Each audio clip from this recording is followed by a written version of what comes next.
What up, world? Welcome back to another episode of Breaking Command, a DND football podcast. Listen, it's normally a tag team, but luckily we have PTO here. D Mitty couldn't make it tonight, so it's just me, your boy Darian DH Williams. You can follow me on X at DH on the mic, and of course, please follow the podcast on X at Breaking Command Pod. Okay, leave out those vowels. Y'all definitely know you got to leave out those vowels. So follow us on X at Breaking Command Pod. And yeah, it's a big week, man. It's a very big week. So D-Mitty wasn't gonna be here. So I said, man, I need somebody that can fill it with me, somebody that can help me talk about this epic Commanders victory last minute. And before I get to our guest, I just want to remind you that if you're watching this, you're a friend of the show. And we appreciate you being a friend of the show. So do us a favor, make sure you like, subscribe, and share with a friend. And if you feel so inclined to leave us a 5-star review, you can get your 5 seconds of fame. That's it. That's all. So as I was saying, that epic Commanders victory, a Hail Mary with 2 seconds left on the clock. I had to bring somebody that was there in the building that day. I had to bring somebody that was able to feel the electricity at Northwest Field. So I called our old friend, Mr. Felix Trammell, beat reporter out there. And Felix is going to get on and tell us all about this past Sunday and how the game went down. Felix, what's up, my bro? What's happening? What's up, man? How you doing? Good to be back, man. Good to be back. Good to be seen. Welcome back, brother. And last time you were here, man, we had a great time. You chopped it up for a while, and it was all three of us. Now it's just us two tonight. So look, man, we just gonna have a good time, man. Just have a little conversation right here on the YouTube channel. You know what I mean? Yeah, ain't nothing wrong with that. I love it. I love it. Felix, man, let me tell you, the game on Sunday, forget everything else that happened during the game. Forget the fact that we were wearing our black jerseys that some people say were cursed. Forget the fact that it was, pick 1 against pick 2. Forget the fact that everything. This game came down to a last-second Hail Mary, and we'll talk about everything else. But Felix, please tell us from the media perspective, what was that feeling like in the building this past Sunday against the Chicago Bears?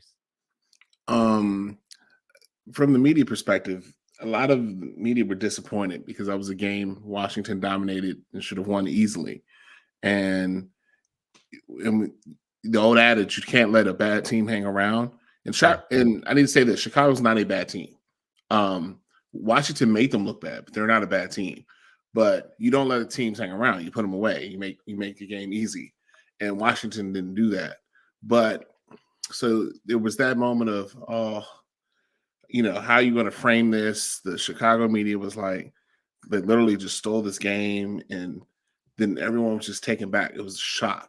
There was, it was an audible shock, like, oh my God, what did we just see? And you could literally feel the stadium shake. And in my years of being out there, and I've been at Northwest Field, I've been out there since 2007. There's never been a moment that big. I think the biggest moment before that would have been RG3's 2012 run. Then I think before that would have been the clinching of the division in 2012, and then maybe the Sean Taylor block kick 2005 Dallas game. But literally we jumped, and I literally had my hands on my head like, oh my God, what just happened? What did we just see? And it's just a testament to the new regime, the new everything about it. But I mean, we were in amaze. I was in amazement. I've never seen nothing like that in person before. And you see these last things and these last ditch efforts, but it was just something about that moment that was just bigger than that moment. And I think that's something that every fan can find elation in. Absolutely, Felix. And I know from a media perspective, in the press box, y'all supposed to be objective. But I know that's probably very hard to do when it's a team, you grew up watching, a team you've been covering for so long. It's very easy to get attached to this team. You know what I'm saying? So I know I'd be biased. I'd be up there screaming and hollering like I did at home. Yeah, they always remind us about cheering. And I can get out of cheering, like everything. But I'm hard, and I make comments because I see the team and I see them practice. I see them work. I know the individuals. So when something doesn't happen, I can see it. And it's like, this is better than this, or this play call is here. Like, I'm calling stuff out. And a couple of Chicago media made comments. It's not supposed to be cheering. I don't care. I I have zero to give. Sorry, Right. Now you good. but like I don't. And so me and my crew, we talk and we're talking during the game, but you're not supposed to. But at that moment, everyone's a football fan. Yeah. Like at that moment, everyone's a football fan, and everyone in there was amazed. Like no one believed what they saw. Like at that point, everyone's a fan. Yeah. And you're the home media. They can't tell you what to do. No, What? I mean it's I explicitly know. said you can't cheer, blah blah blah blah blah, whatever. And it Northwest is a little older press box, so you're really on top of that media. A lot Yeah. of the newer ones you're spread out, like one team's media is on one side, one team's media is on the Mhm. other. Okay. But the way the it's just configured, it's just like that. But um, it's also a thing that the team is winning because there's more media there. Oh, absolutely. It's more people there, so Yeah. it's a little tighter, a little bit more intimate. So it all bodes the stuff up to that's an amazing sports moment. That's Yeah. period. I mean, that's the Grand Slam Freddie Freeman hit. That's the pick six Alabama Auburn game. That's the Hmm. that's that.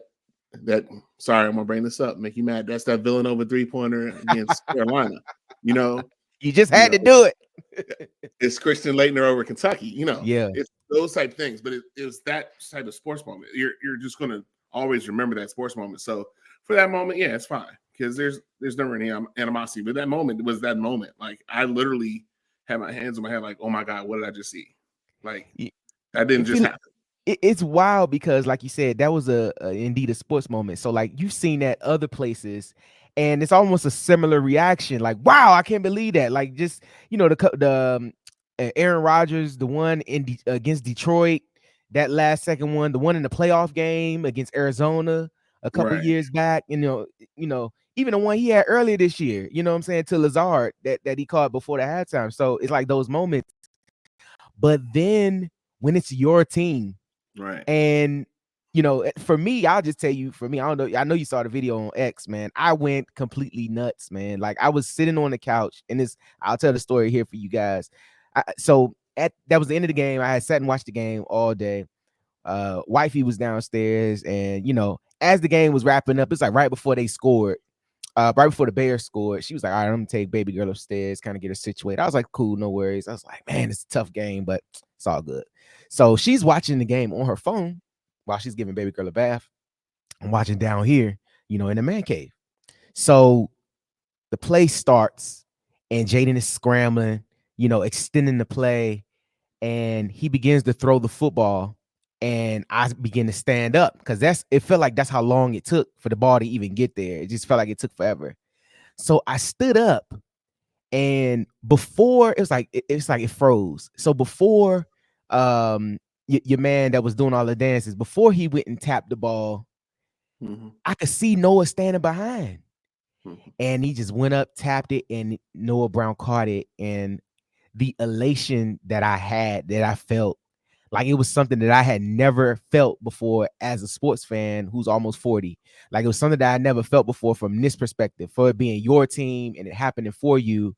And then just the moment, you know what I'm saying? Like it was crazy, bro. Like, and it all goes back to my adage, man. I feel like this team is just a team of destiny right now, where we're super successful. The ball is breaking our way. We're finally getting some things to work in our favor. And it just felt like, man, that play just felt divine, bro. Like as it was Mm-hmm. happening, man. And I think that's the biggest thing. Um, it's been so hard on the franchise for a long time that Yes. you expect those things to happen against the franchise. It's totally different when it happens for the team, and that I think that's just a good karma. I do believe in like karma and luck go hand in hand with being prepared for your you're doing things the right way. Those things will break for you. Yeah. And for a long time, the franchise, it didn't mean the players, doesn't mean coaches. The franchise wasn't doing things the right way. So things didn't break the right way. Now the franchise is doing things the right way. And it translated on the field for that moment because you have to be there to do the hard work to get to that moment. And I was frustrated because, and I told Candy Waller this, and I told the rest of the crew with Shout me, out. you should have went for it on fourth down. I Yes, in the my previous that I previous drive. Yeah, yes, I said go for it. I said bring Mariota in, sneak it, and fall down and get the first down. That's yeah. 2 more minutes you take off that clock because Chicago had all the momentum. Washington was hanging on. And so once when Chicago scored, I said that's why you go for it on fourth down. So I was frustrated by that, and then to have that whole momentary flip, like oh my, what just happened, and just to see it and to see the joy of the players, see the joy on the employees, the ones behind the scenes that people don't see. That's with their team. They wore that victory too, and I think that's that's just showing the direction of the franchise. It was just pure elation, and people were coming out singing. It was tremendous.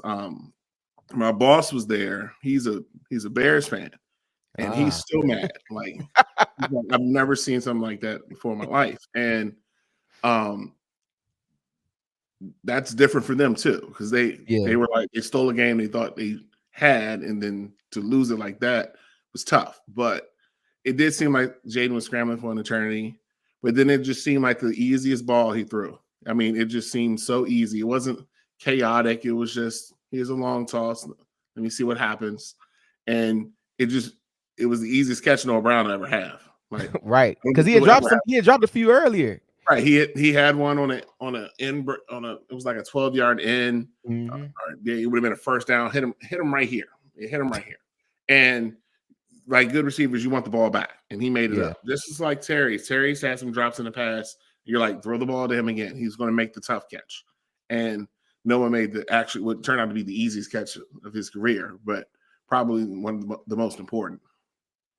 absolutely. And as Felix said, man, it was the easiest catch in Noah Brown's career. This is also the easiest thing you could do in your listening ship career is follow Breaking Command Pod on YouTube.com, man, right here. Every week, brand spanking new episodes, new content, talking to the people that are on the streets, man, the people that are following the team. And we got Felix Trammell, Fox Sports, 1340 AM, beat reporter in there that was checking the game out. All right, so we got the Hail Mary out the way, man. It was a great, excellent play. But the game shouldn't have came down to that.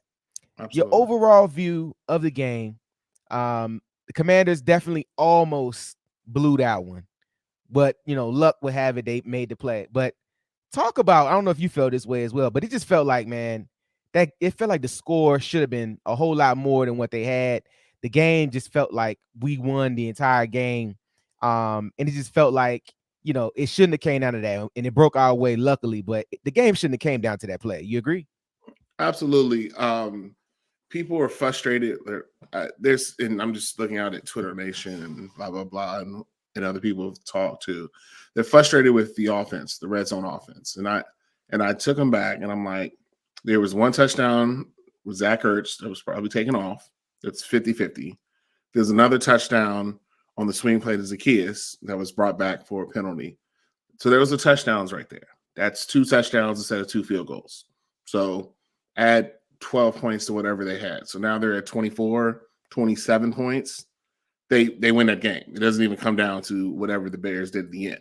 The defense literally held the number one draft pick to 34 yards passing through three quarters. That is winning football, regardless of what you think of how good he is, blah, blah, blah, blah, blah. He That's a has crazy three stat, too, quality by the way. receivers. That's a He has crazy three stat. quality receivers and Swift and a pretty good tight end in Cole Kmet. Yeah. And they had 34 yards passing through three quarters. That is winning football. Take other stuff aside. I know points should have been scored. I get that. They had one DeAndre Swift one, which probably had three penalties on the Bears. They didn't call any of them. None of And them. then that was it until 20 seconds left in the game. That is good winning football. So overall, you have to take a step back. The same thing I said at the Giants game. Everyone was like, oh my God, Cliff Kingsbury, what is he doing? We can't score touchdowns. We scored 7 field goals. I was like, they never punted. Right. And then you see the next week when they go to Cincinnati and Arizona, they put up 40 and 42 points. The next week, they don't punt. Like Crazy. people aren't understanding how efficient the offense is. Like there was a couple, and some of those are them beating themselves. There's a couple of penalties, like the legal man downfield, which is the point of emphasis at every football level. Yeah. Pros, college, high school. My high school gets called for it. I'm like, calm down. Like, great. But those plays, there's false starts. There's the drop pass, the drop Noah Brown pass. Like those are player things. Those aren't coaching things. Like Yeah. Ertz should have held that ball. That's a touchdown. Yeah. Cosby counts 1,001, 1,002. The key is scores because he's going the other direction. So that's player things. That's not coaching things. So you're not too worried about it, but you need them to do better. And if when they go back and look at the film, which they have, they'll see that, hey, it is there for us. We're just missing it. And you saw what happened after week 1, week 2. You're like, we're missing it. Then they got on a roll. Yeah. So take everything with a grain of salt. It's never the extreme bad. It's never the extreme good. It's somewhere in the middle. But you want to be leaning closer to the good than you are to the bad. And Washington is definitely leaning closer to the good. So it's frustrating because you should have had 20, 27, 30, 31 on Chicago, really put them in their place. Yeah. But they dominated that game. The man had 10 completions total in 2024 NFL. The man had 10 total pass completions. That's winning football, period. No, absolutely, man. I think the defense played remarkable. And to talk about what you said with the offense, man, you got to think it was just a couple years ago where we couldn't break 24 points a game, bro. You know what I mean? Like we were having struggles. Now, granted, of course, not the same regime, but we were trying to figure out where can we manufacture points. And now to be able to win these types of games in spite of, that's the thing, man. All the wins count, right? But to be able to win these games, like the first Giants game, to be able to win this Bears game when your offense may not be able to score the points it needs to, but to find other ways to win it, because at the end of the day, that's what really counts. Just finding ways to win the ball game. So, like that Giants game with 7 field goals, like I mean, that still add up to 21. You know what I'm saying? Mm-hmm. Like you add one touchdown in there, it may just be out of hand a little earlier, but there's still points, and the defense still played well. And the offense was very efficient. They just didn't score. Just like, and then on Sunday, the defense, for them to play how they played, man, like you said, 34 passing yards with 3 quarters. That's crazy. That's crazy talk, man. And for them to do it, it's amazing. In the NFL, it's amazing as much as they throw the ball. 34 passing yards is insane to a team that had been rolling. And like I said, they go out there with 3 good receivers. Yeah. And Moore, Allen, and Dunze, with Cole Kmet, with Swift. That's 5 great passing options right there. 34 yards. That shows game planning. That shows execution. That shows a good team defense. That's not a one-man show. And I think people have to understand that it's not a one-man show, but you're seeing they're putting players in places to succeed, which the previous regime would not have done. Yeah. And for them to be, for them to have 3 great receivers and be in 11 personnel a bunch, and the defense to really shut them out like that, bro, that's crazy. That means if they were getting pressure up front, the defense, the corners were covering them like a blanket, and the cornerbacks take a lot of criticism every week. But 34 yards and 3 quarters. Everybody's getting a sticker at the end of that joint. But that's just awesome. Like how they played, and it was something that Joe Witt had talked about previously, is that they wanted to pick it up because the defense that came under fire. You know what I mean? And they've been playing well, man, behind Louvu, and then Johnny Newton finally taking a bigger role. Fedarian Mathis is getting big plays, and Daron Payne always looks different when John Allen is not there. I feel like you can't have 2 of the same player. And that's a problem. You can't have 2 of the same player on the interior because they're going to do the same thing, which teams scheme for. That's how Tampa won the Tampa game. They knew what Allen and Payne like to do and let them push right up the field, and Baker tucked right underneath them. It was very simple, but that's now changed because they know how Allen's going to play. Newton plays different. Mathis plays different, and so that it just plays itself differently. And good teams win bad games when they play bad. The Chiefs, look at the Chiefs. They're undefeated. They've had some 17-10 games where they looked bad. But then guess what? It's a win. That's what good teams do. Like, this is not college. This is not where you get a subservient opponent where you can put 50 on their head. No, you have to win games that you're not supposed to win. Washington has 2 of those. Yeah. Yeah, They they have do. two of those. They have two games where they played. Well, you could say overall, one side of the ball didn't play well and they won. Yeah, You could say the Cincinnati game, the defense didn't play well, but the offense carried. So yeah, that you good teams find ways to win tough games because there's going to be tough games in this league. 17 games, you're not going to be perfect. Somebody's going to have something they figure you out. They're going to approach you with something you didn't expect. How do you win that game? And at the end of the day, when 60 minutes go off that clock, is it a win or is it a loss? Washington won two of those games. So so obviously it's a success. It's a success overall, and that's the most important goal. Absolutely, man. That's what counts, man. And audience, man. Felix is giving you the news, man. He's telling you what to do, and he's telling you how to be a winner. And to be an effective winner, you should follow this youtube.com/breaking command pod, man. Follow that if you want to be a winner and win in spite of.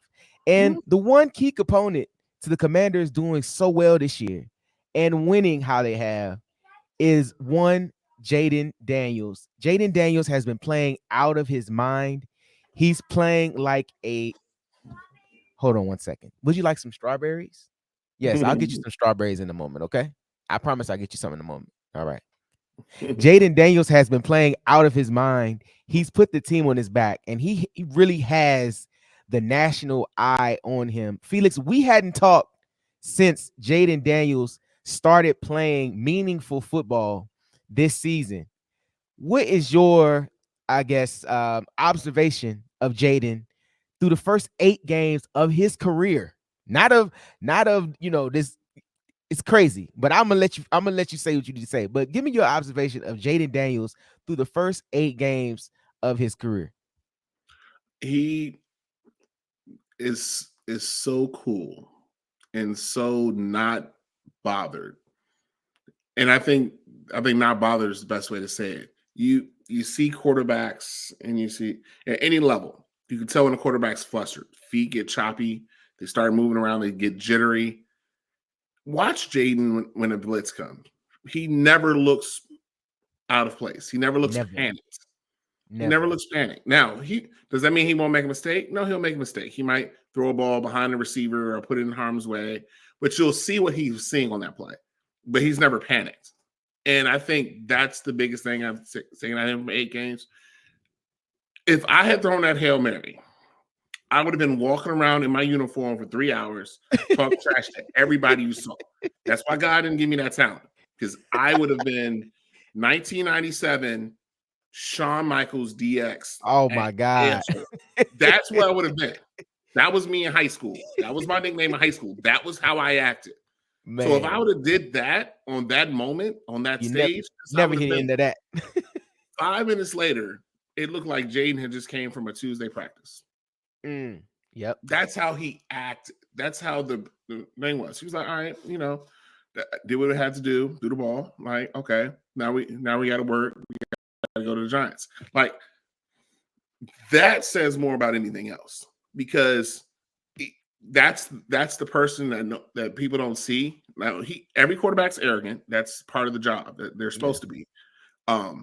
But I think that's what I've taken away the most: his poise, his maturity. And I think the trend in the league is going to start to get these 4 and 5 year quarterbacks, because they get all that youthful stuff out. Yep. The Arizona State part, Jayden is not the LSU Jayden, who's not the Heisman winning Jayden, who's not the rookie of the week all the time, Jayden that he is now.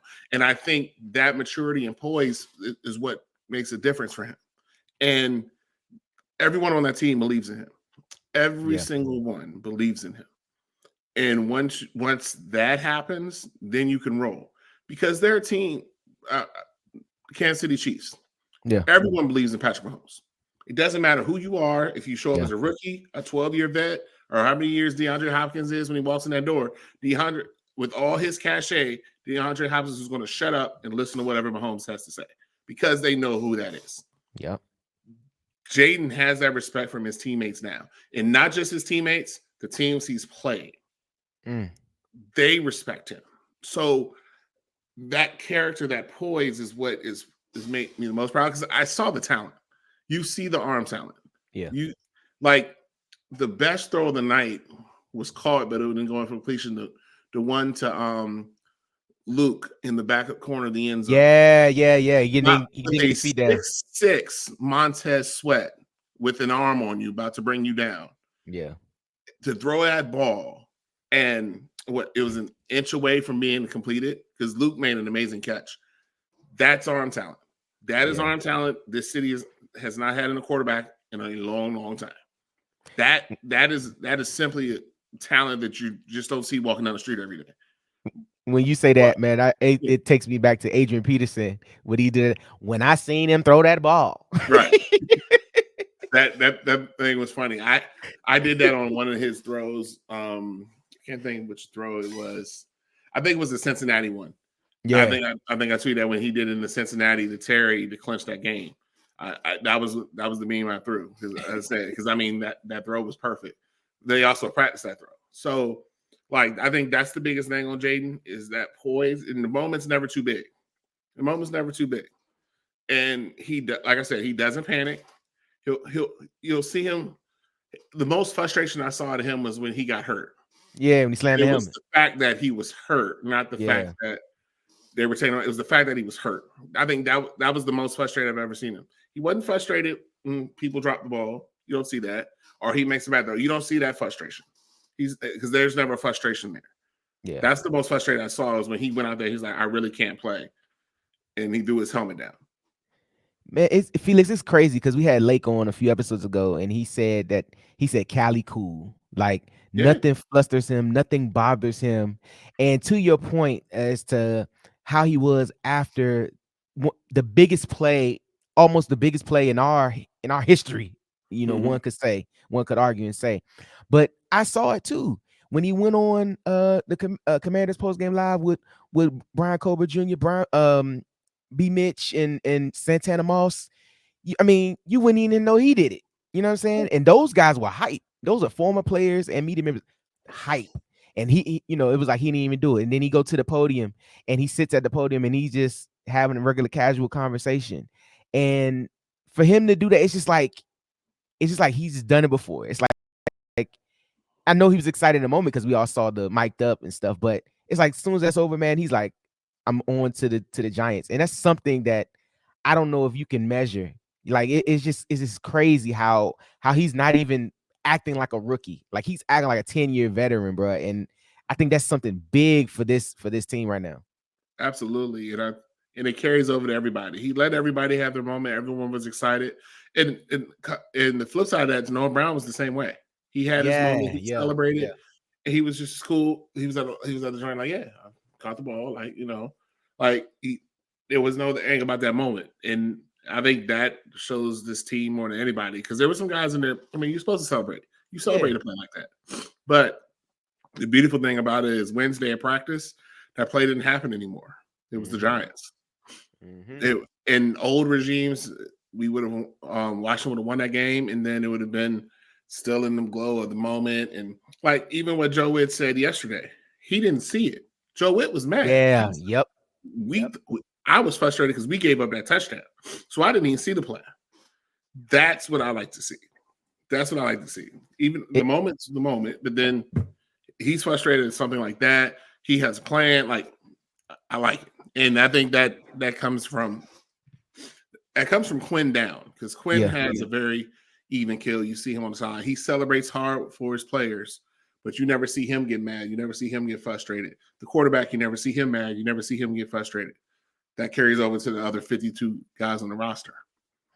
It's crazy, man, because you see the overall roster haul and you also see the overall character and culture change that's happened since they got in the building. And it shows up Sunday on the play during the game. It shows up during the week in the press conferences with the coaches. It shows up with your quarterback is that he's never too high, he's never too low. He says all the right things. He makes the plays. I mean, he doesn't turn the football over. Like he protects the football well. Um, guys are playing for each other, and they always mention this word brotherhood, man. It's like Dan Quinn has these guys ready to run through a wall for each other.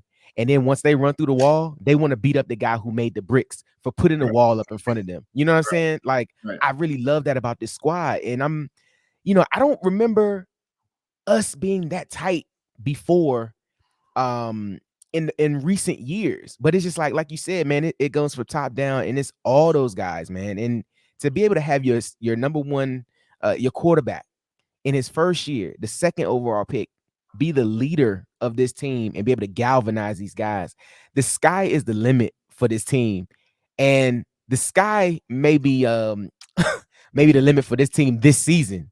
Right. Because let me tell you, I'm already putting in some bets for some playoff runs this year. I think they're gonna get to the playoffs, and I think we might win a few, bro. I really do, man. What you think, I, Felix? I do think that's there. There's only a few teams I would actually favor over them in a game right now. Yeah. If we're talking NFC, I would favor the Lions. Yeah. Um, I would favor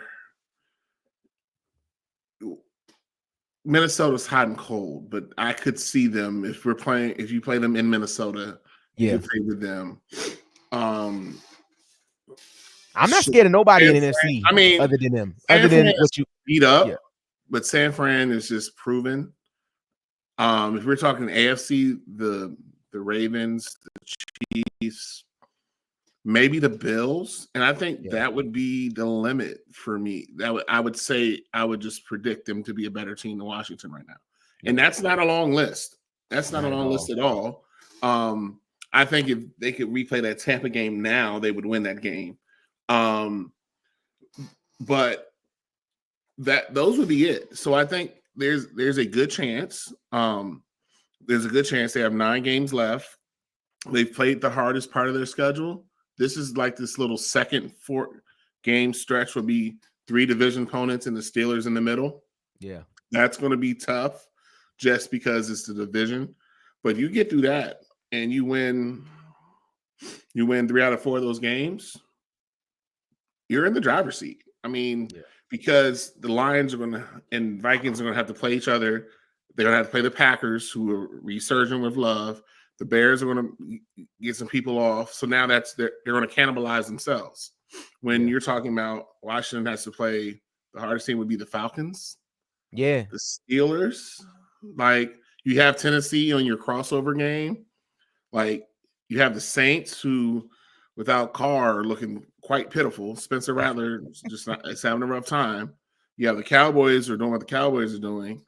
You have the Eagles who are teetering. I mean, that's the remainder of your schedule. Like, That's it. you've gone through the AFC North gauntlet, 2-1, and it could be 3-1 next week. But whatever, if you would have told somebody, if I'd have told you in August, hey, we'll go 2-1 to the AFC North, would you take it? Man. Everyone would take that in a heartbeat. Absolutely. So it's lining up well, but I this team does live in the moment very well, and I know, and people have asked me, like Lake asked me this question, a couple others asked me, out of this next 4, are you worried about the Eagles? Are you worried about the Steelers? I said no, I'm more worried about the Giants, because Mhm. the Giants give Washington a great game every time, Yep. and this is the first team that Jayden would have played twice. Yep. So now they've played against them. It's not a shock. Every team is kind of shocked when they play against them at first, because they see the mobility, and a lot of quarterbacks have mobilities. Every mobility is a little different. Jayden's mobility is a little different from Lamar, who's Yeah. a little different from like Kyler Murray, who's different from a Jordan. Like, mobility quarterbacks are all a little different, and you can Yeah. tell the teams are like, oh wow, I didn't think Jayden could do that, or I didn't think Jayden covered that much ground. I Mhm. I heard Sweat say that after the game. Mm. That first read, and he ran by Sweat, and Sweat was like, "Oh, I had to adjust because I didn't think he covered that much ground." Like, teams on that, but now the Giants have faced him, so they've seen it. How does he react, and how does he adjust to that? That will be the tell for me, because throw the record out the window. The Giants have a good defense, Yeah, they do. and they play hard. Yeah, they do. So They go that's going to be the tell. If Washington wins that game, then I'm not too worried. Steelers will present a challenge because Watts are Watts, so they're going to always be a challenge. But then I really would see the character and maturity of this team and see how far that they can go if Yeah. you go up there and win on Sunday. Yeah, of course, that's the fans, and that's the fans wanting to look down the road because that's what we do. We did that all year, want to look down the road. But Yeah. like you said, man, this team is going to keep it in the moment and really want to focus on the game ahead of them, and that comes from the top down. So I think it's great that they're doing that. Uh, I'm gonna ask you this, Felix, before we get ready to wrap up, man. Other than like Jayden Daniels, and that's probably wouldn't even fit this question, but who would you say, offense, defense, coaching staff, who would you say maybe been your biggest surprise this year through 8 games? Who is somebody that shocked you?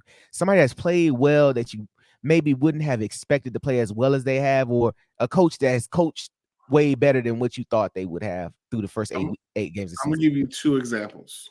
Okay. One was a guy I predicted that could have been cut, and that was for Darian Mathis.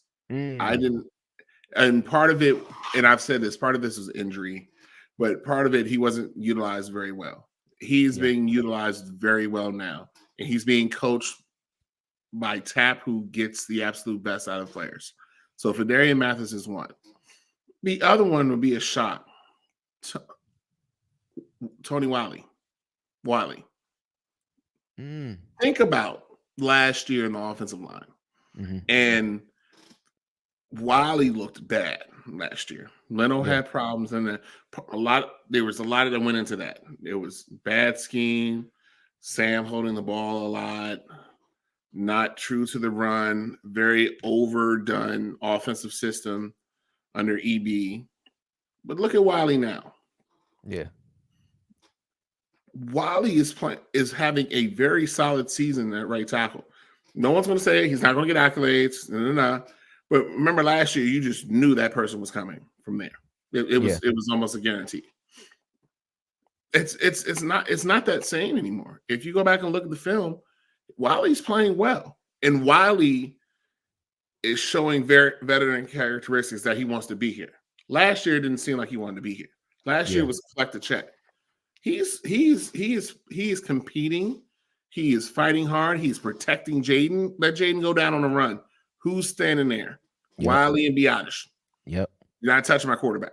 Yeah. Be honest, it's crazy too, by the way, bro. Yeah, That dude. yeah, Biotish is built a little different, but Yeah. you didn't see that last year. So Right. I'm gonna put Wiley there for that reason. Like everyone was like, I don't know about this offensive line. I don't know what's going to hold up. I mean, between the scheme of Cliff Kingsbury, the mobility of Jayden Daniels, the running back trio that they have, the line looks good. The Yeah, line they is do. solidly top 10 in the league right now. In every metric you see, the Washington line is ranked between 5 and 10. If you would have thought, no one would have thought that in Mm-mm. August.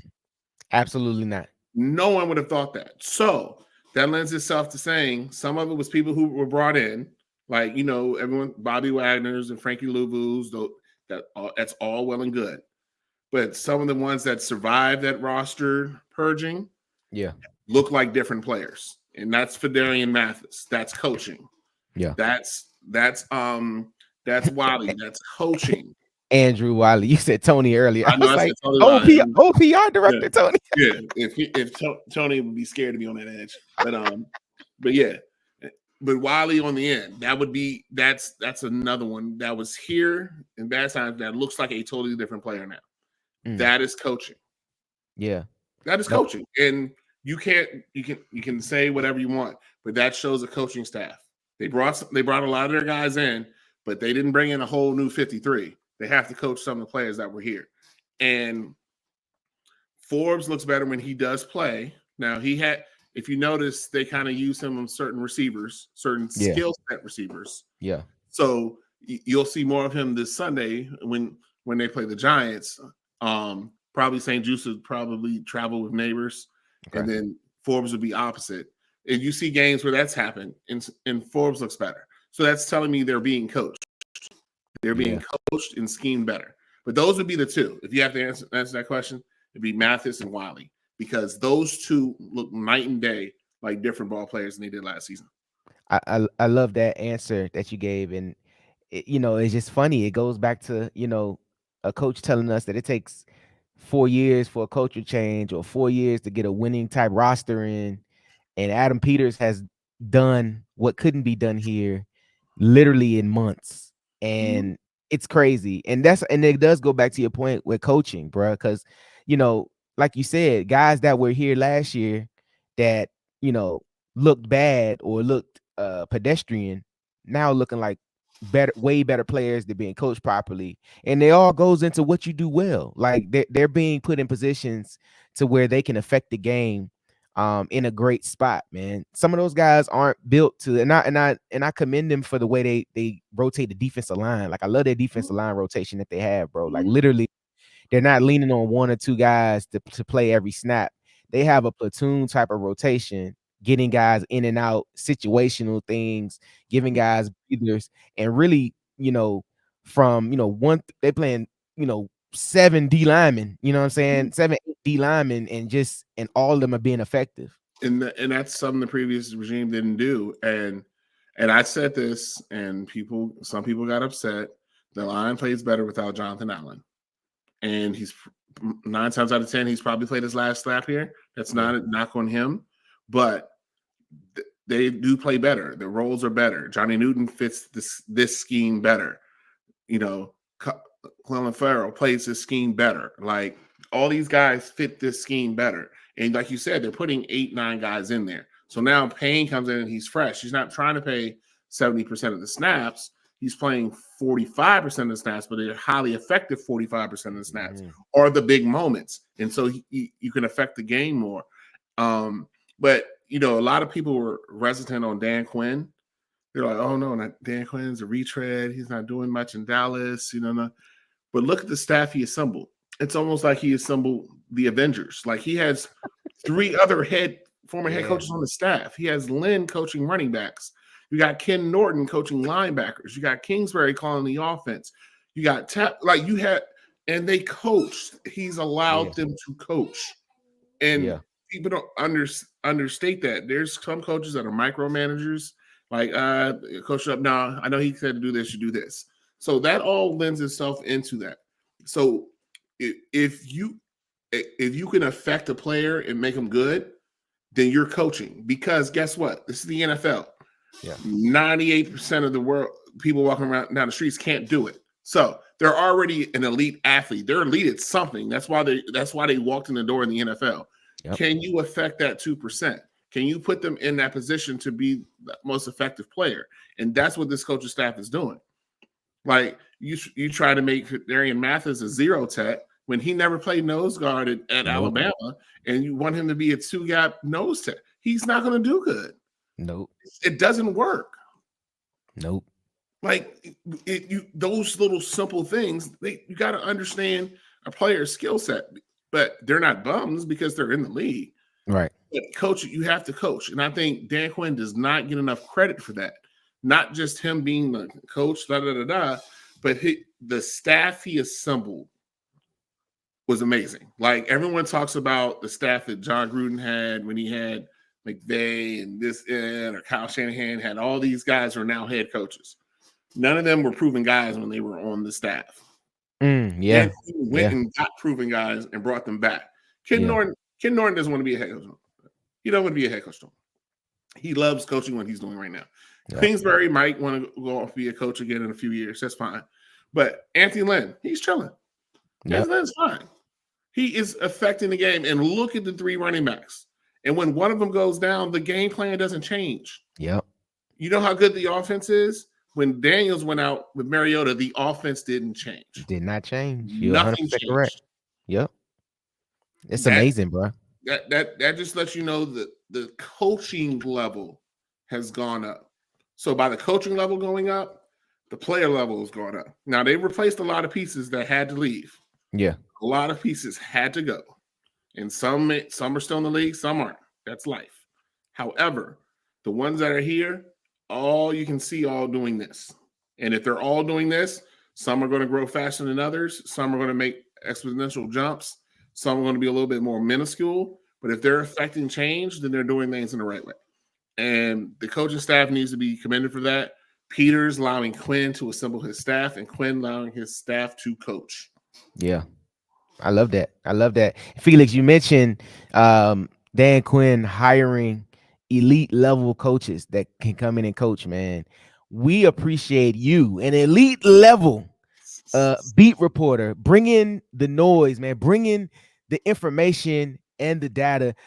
This ain't no preview, man. We ain't gonna talk about the Giants. We ain't gonna talk about nothing. We just talking ball. We just chopping it up, and that's what I love every time we have you on here. So, Felix, make sure you tell everybody where they can hit you up at, where they can find you, where you gonna be this weekend, and what you got on tap, man. Well, my Twitter handle is right underneath bcommander2407. You can find me on IG at Blessed Commander. I'm going to New York. I'm going to New York tomorrow. I'm gonna go hang out around the city a little bit. Laugh at Yankees fans, like when they're miserable.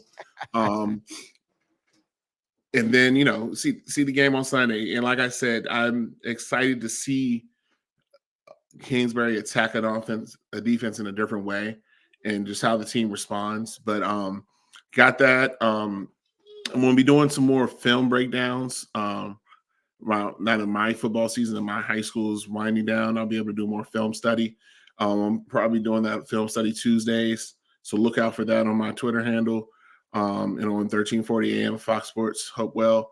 It'll be some film breakdown because I like teaching the game, and I like people to understand what's going on. They're like, why does he keep throwing these tunnel screens? And I was like, there's a method to that madness, and it all connects the dots, and I want to help connect the dots. So that'll be coming soon. Probably after the Eagles game, going into that second half of the season, which will probably lend itself into going into January, as you've already predicted. But that's what I got coming up. But yeah, this weekend it's off to New York and off to MetLife and see what the Commanders can do in the Big Apple. We love it, Felix, man. Listen, guys, Tuesdays is going to be film breakdowns. And of course, I'm going to share it because that's what I do. I rep my people. I'm going to share it. But man, Felix can be seen everywhere on the urban sports scene, on a bunch of different other shows. Of course, you follow me on X. I'll definitely share them. And make sure you give him a follow because he's bringing the great information from our perspective, man, and letting you know about this Commanders football team. Look, man, as they go throughout the season, I may have to, book you now because they're gonna be calling y'all, man. All the media members, they're like, man, we need y'all on, because they got playoff runs and stuff. We need to have y'all on. So y'all make sure y'all pull back up, man, to catch Felix here on the show. But on behalf of my partner D Mitty, of course, it's your man Darian DH Williams, DH on the mic. And we will catch you for another episode of Breaking Command, a DND football podcast. Of course, everybody, peace and love. Let's go, Commanders. Let's get to 7-2, man.